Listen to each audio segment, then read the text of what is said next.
Hello and welcome to the Indian Classical Guitar Academy. My name is Jack Jennings. We're going to do another reaction analysis of my guru playing Raag Puria. This is Roopa Panesar with Sukhvinder Singh on Tabla. Sukhvinder Singh is also known as Pinky. He's a very well-loved tabla player in the UK, as is Roopa Panesar, a well-loved sitar player of the UK. So this is from the Tabla Festival. This is all the way back in 2011 actually. So this is really one of my favorite performances. I think that this Raag, the entire recital, which you can only see if you subscribe to Tabla's special platform, which I'd really recommend doing, the whole recital I think is my favorite Indian classical recital. Just the whole thing is really incredible. It's such a journey. But this is a real highlight. This is the Drut fast section, maybe about two-thirds of the way into the long recital. So let's dive into this. This is some incredible playing we're going to see here.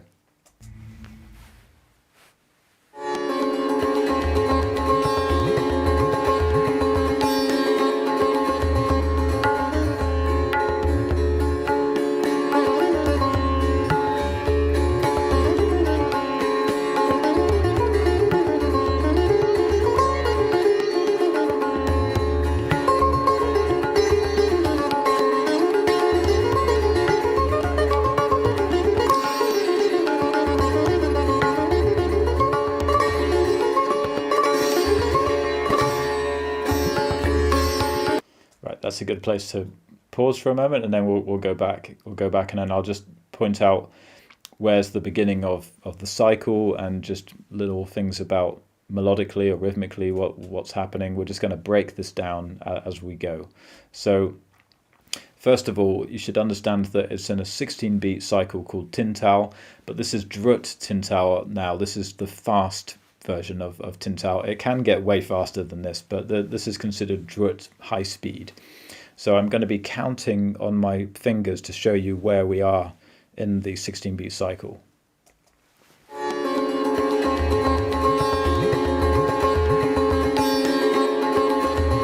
1, 2, 3, 4, 5, 6, 7, 8, 9, 10, 11, 12, 13, 14, 15, 16, 1, 2, 3, 4, 5, 6, 7, 8, 9, 10, 11, 12, 13, 14, 15, 16, 1, 2, 3, 4, 5, 6, 7, 8, 9, 10, 11, 12, 13, 14, 15, 16, 1. That's the cycle.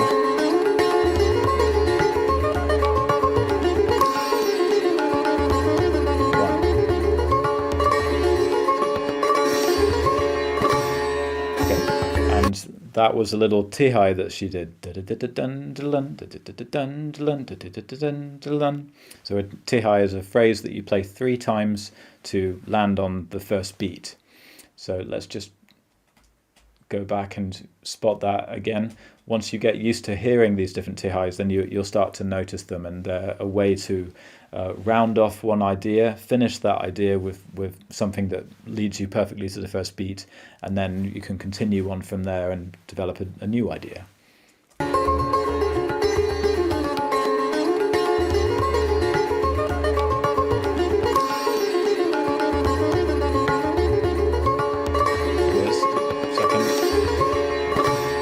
Landing on B1, and that's the theme. She only played it briefly there, but that's the theme. She'll come back to that. Increasing the tempo a bit.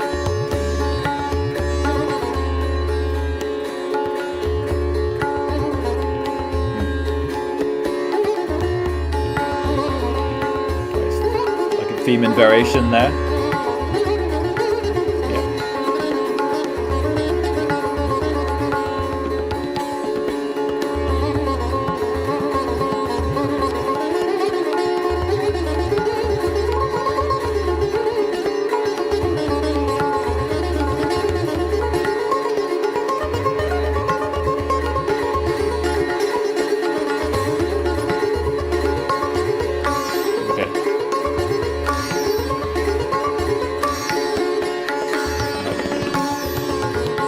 There's another Tihai going back into the theme. There's the theme.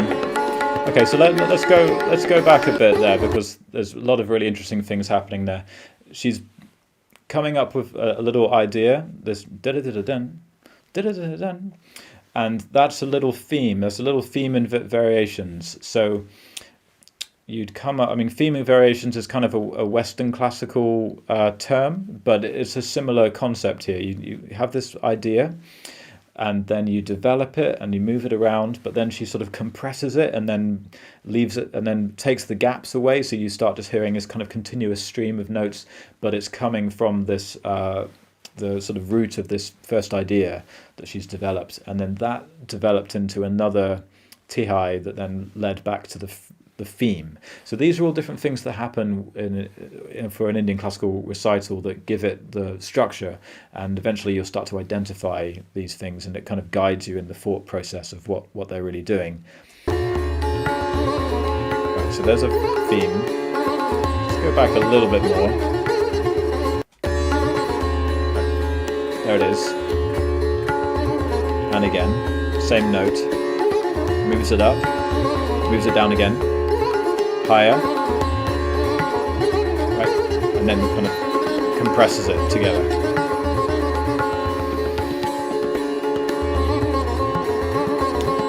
Yeah, right, and then again approaches it again. Yeah. And also notice the note choice. She's landing so much on that knee, the Shuddha knee, which is the natural 7th degree. This is a very unusual scale that it's using that major 7th, but then it also uses a flat 2nd, major 3rd, a sharp 4th, and a natural 6th. So that's like, it's got the Kormal Re, the Shuddha, the Tivra Ma, which is the sharp 4, and then the Kormal Da, which is the natural 6, and then the 7th again, and then you've got the root up at the top. You tend to skip over the root a lot as well, skipping over the Sa. So it has this very interesting melodicism to it, and it has a kind of slightly unresolved sort of tension to it. So she's landing a lot of the time on that 7th degree, and that gives it a kind of sense of expectation. So you'll see how she keeps coming back to that note and then approaching it in different ways, and then trying to stretch it out, and then having a pattern, but then extending that pattern and moving it across the scale, across the structure of the rag, I should say.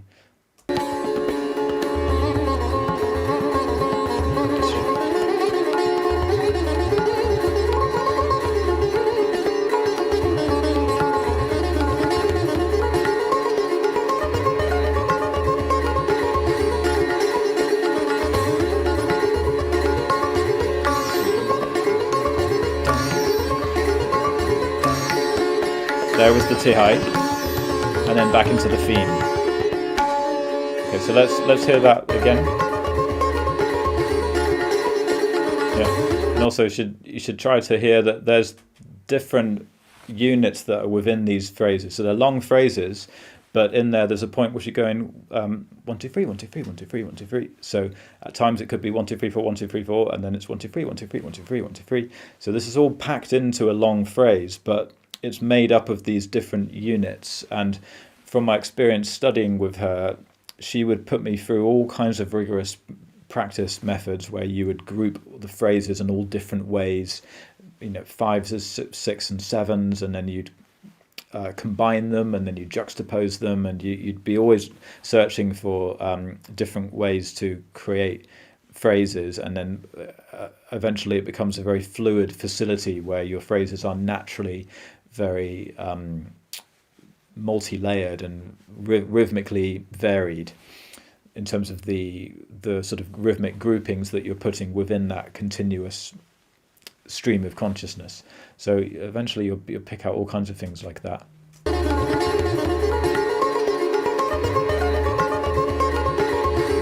Some 3s. Second, 3rd, and 3rd time. Coming back to the theme there. Okay, so yeah, so there's so much that you can talk about just within a small passage of music, but this is really what I want to try and do in these videos. So I'm going to listen to that again, but now I'm going to just count the cycle for you, and then you'll see how it's lining up perfectly, coming back to the theme and then coming back to the first beat. let's just listen to that again. But I'll just be counting the cycle for you guys. If you didn't know, the way of counting with Indian music is you can go 1, 2, 3, 4, 5, 6, 7, 8, 9, 10, 11, 12, 13, 14, 15, 16, counting on your hand like that. 5,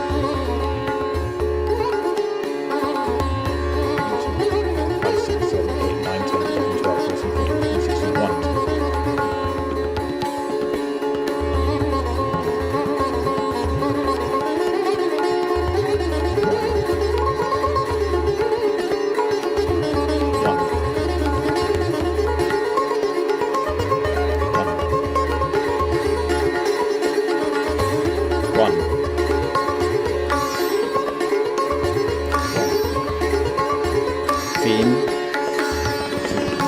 Lands in beat 1.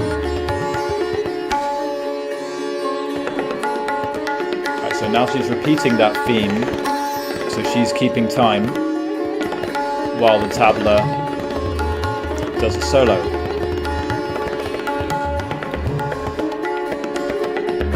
Yeah, he's a very charismatic tabla player.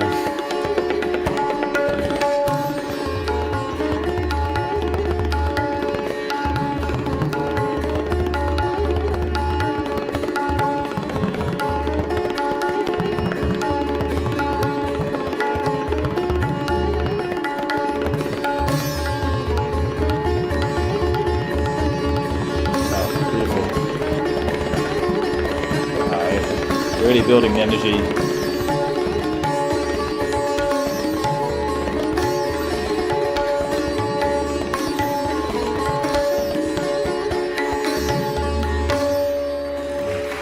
Yeah, big round of applause for that. Yeah, he's a very charismatic tabla player, and his style of playing is known to be quite boisterous and really hitting the drums quite hard. Some tabla players are known more for the delicate, intricate side of their playing. Obviously, this guy can play very delicately when he wants to, and he's very, very intricate. But he's got a lot of just kind of firepower going in there. So it's a very fiery sort of feel. Let's just listen to that a bit more again. And I love this, how you can see how Roopa is really enjoying his playing, and I think that he contributes a lot to her performance. He plays off her really, really well, but also as what you think of the sitar player being the main artist. If you're improvising, you're the main artist, and then when you just start playing the theme and the tabla player takes over, if they feed in something really exuberant and really creative, then it just kind of fires you up, and then you respond to that and you take it somewhere else from there. So I think that he really, really gave Roopa a lot of energy in this performance. It's really incredible.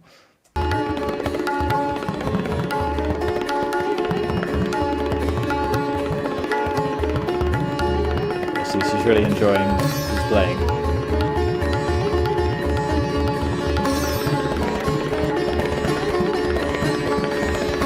Yes, really big movements with the right hand.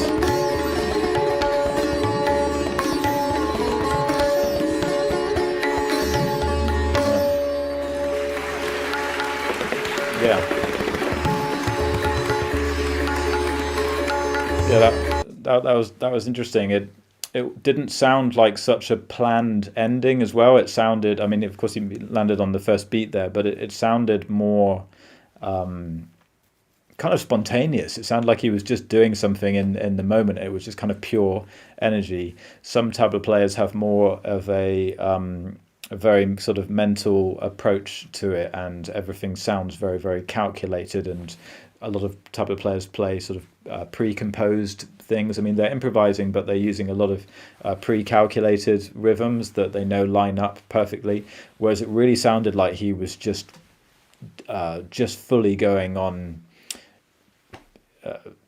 instinct there, and that was very exciting. I think that even Roopa was looking and just not knowing really where he was going at a few moments in there, but he pulled it off perfectly. But it just really made you feel like, whoa, okay, hang on, what's going on here? This is just pure energy. It's beautiful.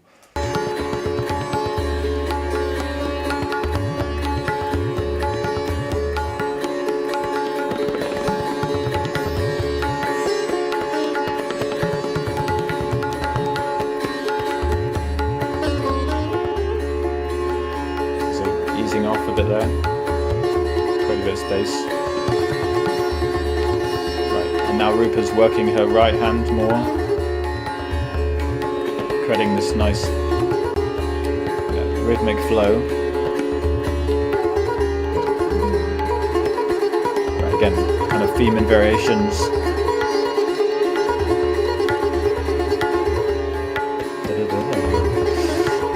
Yeah. Right, coming back to the same notes.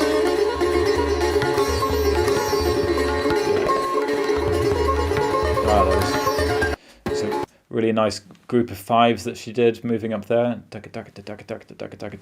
Really beautiful group of fives. But you can see how now she's moved to a different part of the scale, a different part of the Raag, to target those notes, and she can still freely move around, but she comes back to the same note. So it becomes a new focus, and you're really getting the most out of the notes that you have, because you don't get to change key or change chord or anything like that with Indian music. You have to stay in the same Raag for that whole recital. So you really have to be very strategic about how you develop different parts of the Raag to create variation. So it's interesting how she's moved up to a different area, and now it's a completely new sort of direction that she's going in. And I'll see if I can point out those fives. They go past really, really quickly, but interesting to try and notice those things.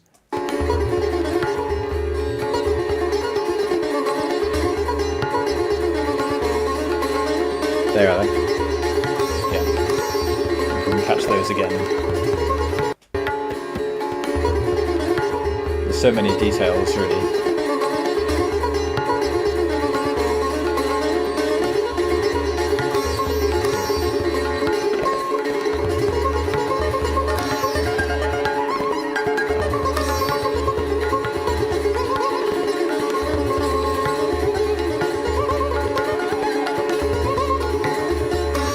There's another Tihai.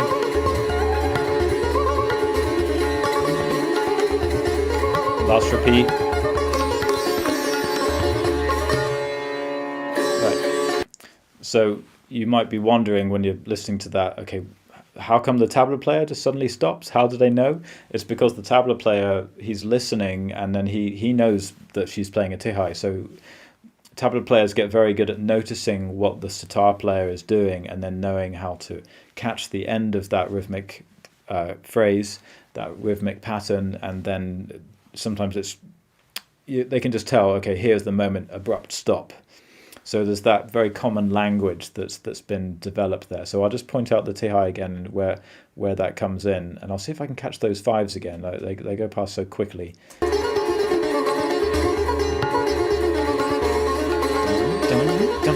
There they are.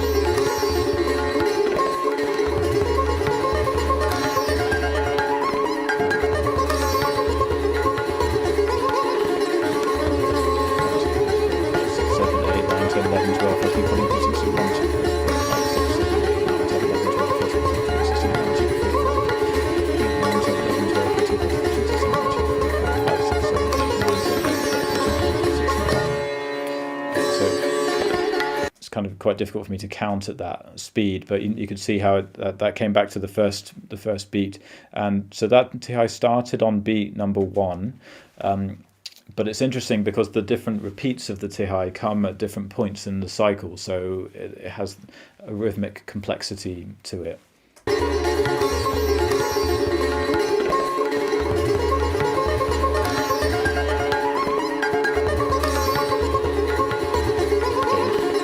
Here it comes, first repeat, second repeat, third repeat.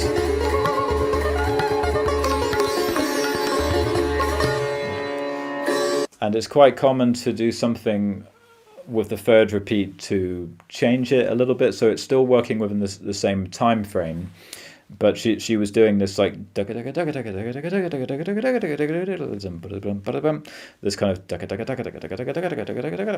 kind of thing, and then the last time she changed it for a da da da da da da dun, and that went into a triplet movement. So it's like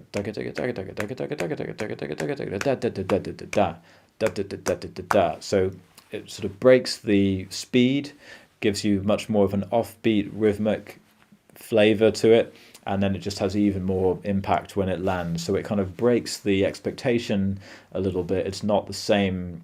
So if each repeat is exactly the same, then by the time the third repeat comes along, then you kind of know what you're going to hear. Whereas if the third repeat has a variation, then it just makes it a little bit fresher, a little bit more surprising. But you should also notice when she's playing this, because now we can see her playing the same thing a few times in a row, you can kind of catch maybe a bit more easily the techniques that she's using, because as she plays this sets of 8, 1 2 3 4 5 6 7 8, 1 2 3 4 5 6 7 8, 1 2 3 4 5 6 7 8, I can notice that quite quickly, because that's built on a sort of standard pattern that sitar players would use when they're. It can use it in all different rags, this way of going up 1 2 3 4 5 6 7 8, 1 2 3 4 5 6 7 8, and the top notes will be done with a string bend. So you can vary that, but it might be playing something like 1 2 3 and then 4 5 6 7 8. So like 1 2 3 and then bend bend bend, release release. So it's like 1 2 3 4 5 6 7 8, 1 2 3 4 5 6 7 8. A lot of that bending on one fret to get the upper notes of that of each set of 8. 1 2 3 4 5 6 7 8, 1 2 3 4 5 6 7 8. So sort of half the notes are being played just on one fret. Let's see how that goes. Okay,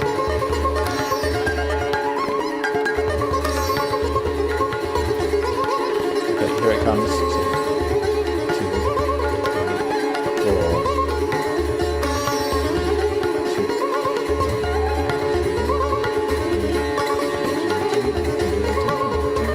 and then triplets, and then the ending there, and then back to the theme. Even just briefly, back to the theme.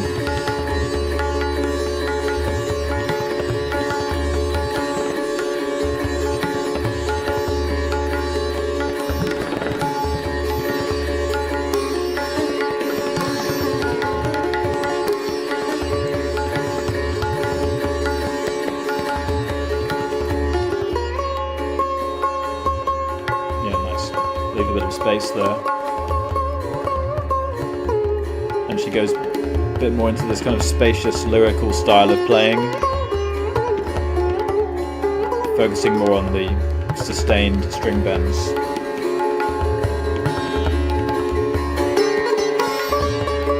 Right, now this is the Antara. This is a new theme, utilizing the upper part of the scale.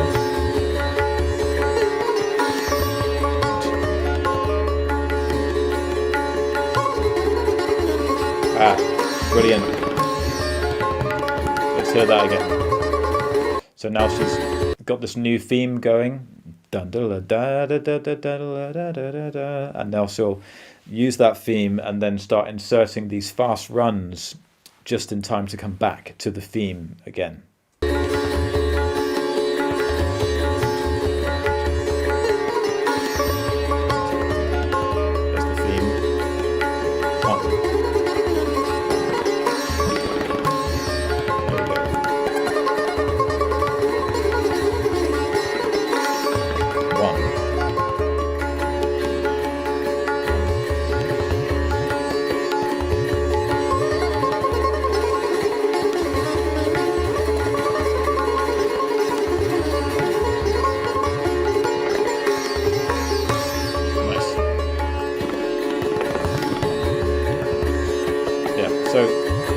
we could definitely enjoy seeing a bit of that again, I think.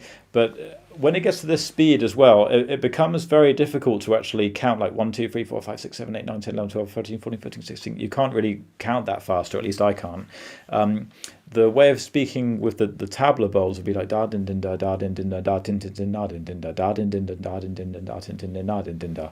But of course, that doesn't give you any space to breathe. So what actually feels more useful to me at this speed, I was doing a bit there, like I was doing it like 1, 2, 3, 4, 5, 6, 7, 8, 9, 10, 11, 12, 13, 14, 15, 16, sort of counting half. But to be honest, you can kind of just count like 1, 2, 3, 4, 5, 6, 7, 8, 9, 10, 11, 12, 13, 14, 15, 16. You can just kind of count more like it's 4, 4, just like 1, 2, 3, 4. But within that, you're feeling that da din din da da din din da da din din din na din din da din din da da din din da da din din din na din din da da din din. So that's something that you can start to almost relax into it at that speed. You can kind of just group the beats into groups of 4 a bit more naturally, just because it's so fast. And it's a little bit easier then to follow what they're doing as well, because this new theme,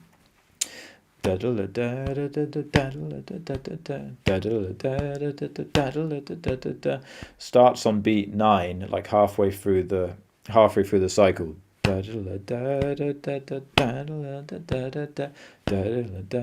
So she can do things like improvise. So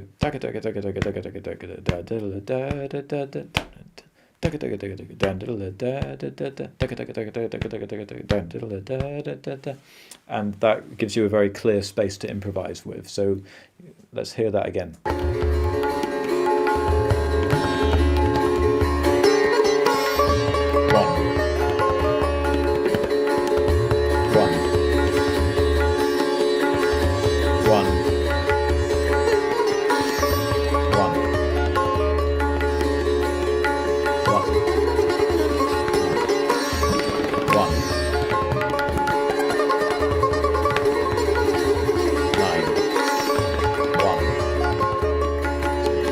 Back on 9.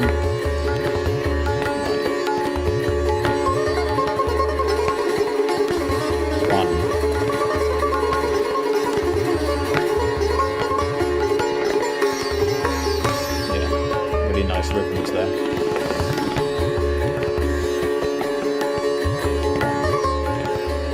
Oh, this bit's fantastic. This bit. So again, theme and variation. Oh my god, this bit's so good. Okay. Are you guys ready? Because it just goes crazy here. It goes really, really mental. Okay, what she does there is another little theme and variation. And then she's leaving space for the tabla to respond. And then she just goes, really full, top gear after this part. You guys are going to love this. Here's a theme and variation. Call and response.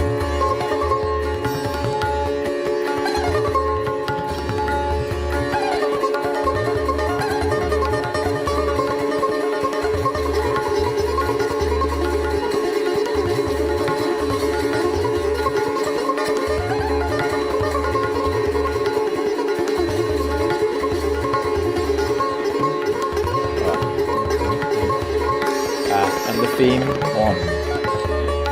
Oh man, that's probably just like my favorite improvised passage that any sitar player's ever played. It's just so awesome, that part. So there's lots of different patterns that are in there, and she's kind of chaining them all together. But even though it's got a strong structure to it, as a listener, you just don't know what's going to happen next. It feels very spontaneous. And then I love this part at the end where she plays the same phrase a few times. I think it's a madani, madani, madani, madani, madani. And that just creates this expectation of like, well, what's going to happen? And she does it in kind of like free falling. It's like she plays it such a free sense of rhythm over the tabla, and then she just kind of plays that, and she kind of just like buying time, and then just waits for the perfect moment, and then goes straight back into that theme. It's just yeah, it's really really amazing stuff. So a little bit further back.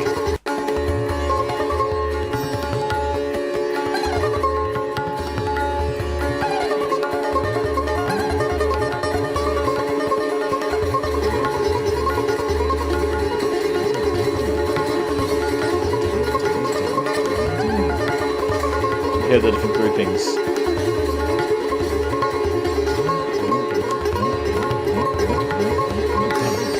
Theme. Oh, so good at that part.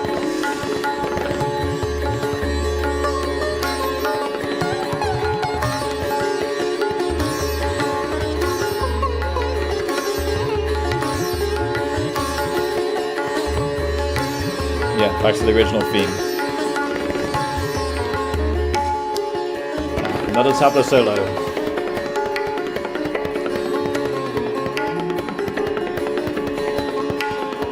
Oh, it's great how he's bringing out those different sounds that really stand out.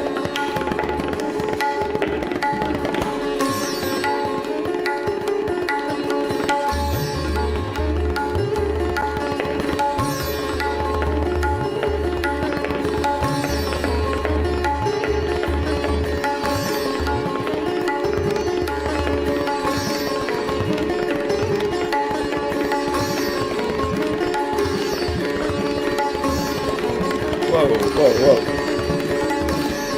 Look at Roopa, she's like loving it. Ah.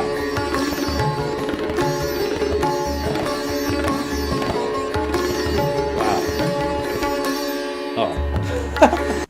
That is just such a cool tabla solo.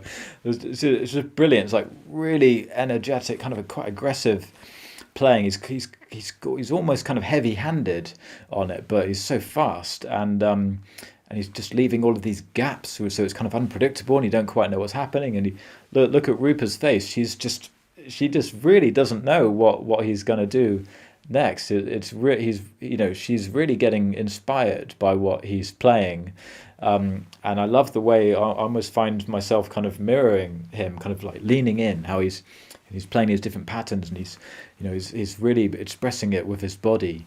And then I love the way at the end, he's doing all these kind of really strong movements, and then at the end he does a little kind of like, a little like kind of graceful sideways movement. He taps that last note, kind of puts his hand to the side, which is just, it seems to balance the expression really, really well. I mean, maybe if he went really, really strong strokes and then kind of hit the last note really hard, that would have been like, oh, okay, this guy really means business. But the way that he kind of did a little gentle stroke at the end, with a little look to Roopa, that just really seemed to show that, it was all just, coming from the heart, and it was, it's clear all the way through.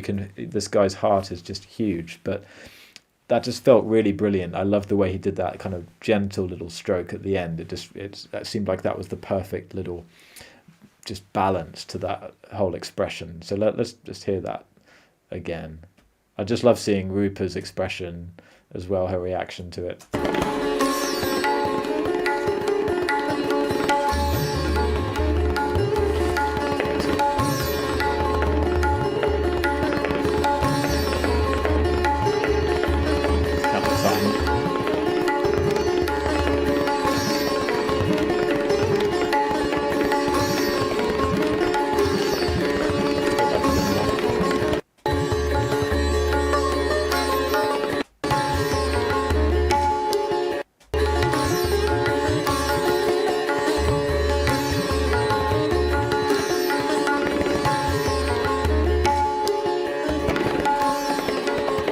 Let's count the rhythm this time.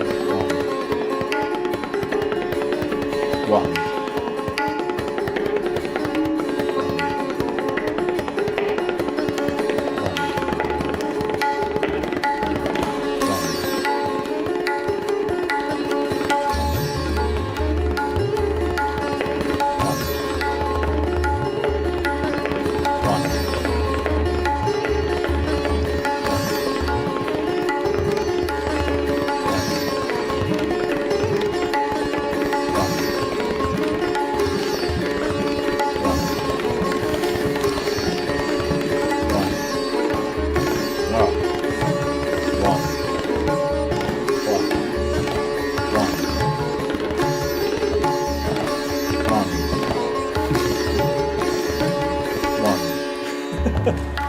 Excellent. Yeah. Yeah. Again, it felt very unplanned, and I'm not sure if I'm missing it. I don't think he did a Tihai in there. Maybe he did, but to end it. But it just sounded more like it was cat and mouse. It was more like, well, catch me if you can, you know. So it just felt so playful and spontaneous. Really amazing.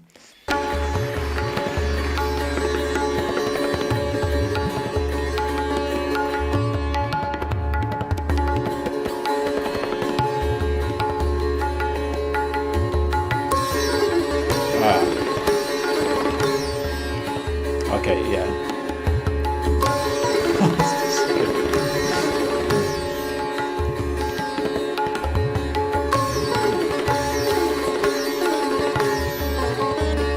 Yeah.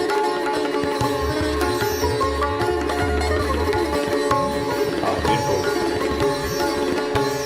Wow, wow, wow. Yeah, that's one of Rupa's little, well, not little. That's one of Rupa's big show-stopping tricks.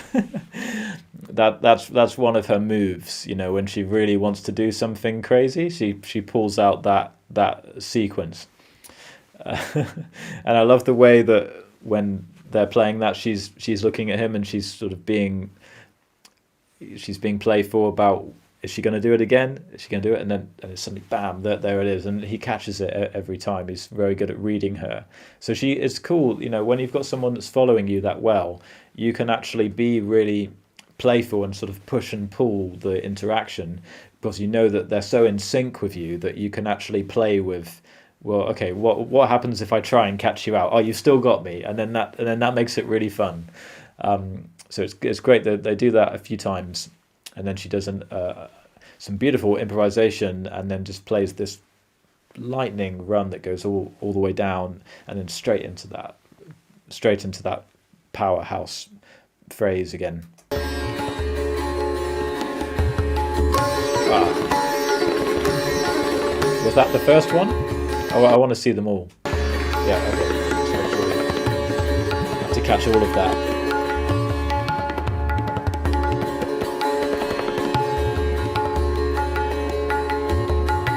Ah,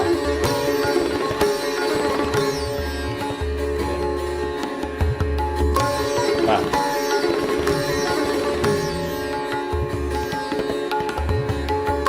I caught you by surprise. Right. Now some improvisation. Ah, amazing. Da-da-da. And it was beautiful, recalling the key phrases of the Raag. Oh, oh wow, that caught me out. Ah, let's play that again. This is amazing.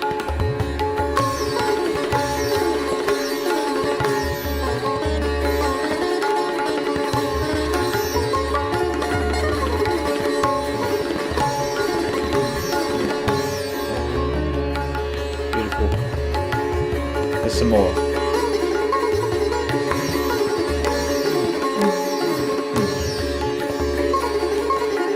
Oh. Yeah, I love that part. It's a really cool kind of circular phrase you repeated a few times.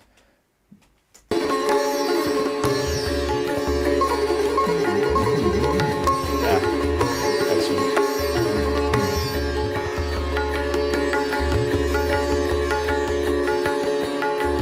Yeah. And the tempo just keeps gradually increasing and increasing. It's the intensity of Indian classical music. Yeah.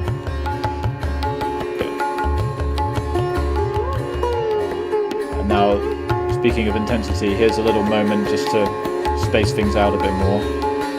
Take a breather. Oh, yeah, there we go. Yeah. So obviously, to see the full concert, you've got to go along to the Tabla Festival website. I'd really recommend their stuff. It's obviously incredible, and there's a lot more where that came from. So yeah, this was fantastic. You know, it's really great to take the time to break this stuff down, listen to it, and go back over things, because of course you want to just listen to it and hear it all the way through and kind of just lose yourself in it. But if you listen to things and you repeat them a few times, then you get to notice what's going on. And if you start to learn to follow the cycle, then you can see the beginning and the end points of some of the different rhythmic ideas. And you just get to know some of the core improvisational themes that are coming up. So hopefully these kind of videos that we're doing here will just help you to appreciate and understand the music, and I hope you guys are enjoying it. I'm certainly enjoying doing this. These videos are turning out to be pretty long form, but this is, I think, the only way to really get into this stuff and to try to acclimatize people's ears to, you know, trying to hear these things for what they are. So thanks very much for watching.